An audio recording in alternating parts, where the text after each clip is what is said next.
I'm from the island of St. Lucia, which is next to Barbados. It's a little dot on the map. My dad was the prime minister, yeah.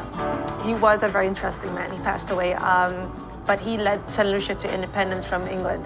So we've been independent for 39 years because of my dad. Imagine that.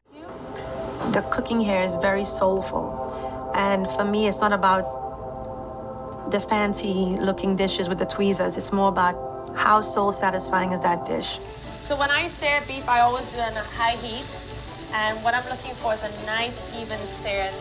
When my beef is cooked on both sides, I like to add a little bit of rosemary and garlic and butter to finish and baste the steak in that. Positive vibes all around. Positive vibes all around. Why does that resonate with you? Because it's important to set the tone in the kitchen. I think people want to feel positive, not negative and bogged down. I think that also translates in people's cooking when they're talking to guests. I think that's really important to have that positivity, and it just becomes contagious.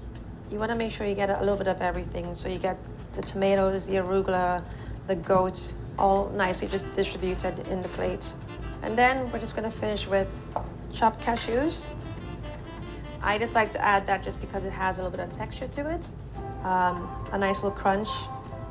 So now I'm gonna try the gnocchi and the curry goat. It's one of those dishes that, again, I can never get tired of. It's something I grew up with. So when you try this dish, just try a little bit of the broth first, just to get, your feet wet, essentially.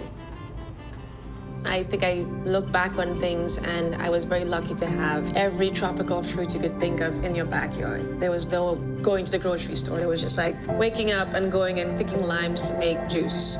Or if it was mango season, go get mangoes for breakfast. So those things I was exposed to at a very young age. So it was just getting the best farm-to-table kind of experience, because that was just the norm.